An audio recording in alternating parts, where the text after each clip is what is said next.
Welcome to hit news. Telugu star directors లో ఒకరైన త్రివిక్రమ్ శ్రీనివాస్ తను చేసే సినిమాలన్నీ ఫ్యామిలీ ఎమోషన్స్ తో ఉన్నా కూడా వాటిని అభిమానులు యాక్సెప్ట్ చేసేలా కమర్షియల్ హిట్లు కొడుతుంటాడు. అలా వైకుంఠపురంలో తరువాత గుంటూరు కారం సినిమా చేసిన త్రివిక్రమ్ సక్సెస్ అందుకున్నాడు. అయితే గుంటూరు కారం సినిమాలో త్రివిక్రమ్ మార్కు కనిపించలేదన్నట గట్టిగానే వచ్చినా వాటిని ఏమాత్రం పట్టించుకోలేదు గురూజీ. గుంటూరు కారం సినిమాకు కూడా తమన్ మ్యూజిక్ అందించాడు. అయితే ఒకప్పుడు త్రివిక్రమ్ సినిమా అంటే మ్యూజిక్ డైరెక్టర్ గా దేవిశ్రీ ప్రసాద్ ఫిక్స్ అనేలా ఉండేది. మ్యూజిక్ డైరెక్టర్ గా డిఎస్పీ తోనే గురూజీ చేసిన సినిమాలు ఎక్కువ. పవన్ కళ్యాణ్ జల్సా సినిమా దగ్గర నుంచి వీరి కాంబినేషన్ స్టార్ట్ అయింది. దేవిశ్రీ ప్రసాద్ ఈ సినిమాకి అందించిన మ్యూజిక్ అందరినీ ఆకట్టుకున్నాయి. ఆ తర్వాత మహేష్ తో చేసిన కలేజాకి కూడా దేవిని తీసుకోవాలని అనుకున్న మహేష్ ప్రిఫరెన్స్ ప్రకారం మణిశర్మతో కానిచ్చారు. ఆ తర్వాత July, Attarintiki Daredi, son of Satyamurthy ఇలా వరుసగా త్రివిక్రమ్ దేవిశ్రీ ప్రసాద్ మ్యూజికల్ హిట్స్ కొట్టారు. నితిన్ తో చేసిన ఆ సినిమా టైంలో దేవిశ్రీ ప్రసాద్ ను కాదని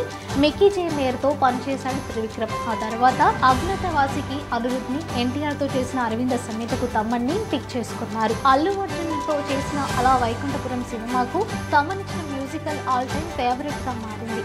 సినిమాతో ఇద్దరిది కూడా బ్లాక్ బాస్టర్ కాంబోగా నిలిచింది. మహేష్ గుంటూరు కారంకి కూడా తమ్మని తీసుకున్నాడు గురూజీ. అయితే దేవిశ్రీ ప్రసాద్ తో మంచి మ్యూజికల్ హిట్స్ అందుకున్న త్రివిక్రమ్ మళ్ళీ కలిసి ఎప్పుడు పని చేస్తారో అని ఆడియన్స్ ఈగర్ గా ఎదురు చూస్తున్నారు. త్రివిక్రమ్ నెక్స్ట్ సినిమా అల్లు అర్జున్ తో ఉంది. మరి దానికి త్రివిక్రమ్ దేవిని తీసుకుంటాడా, తమన్ను కొనసాగిస్తాడా అన్నది తెలియాల్సి ఉంది.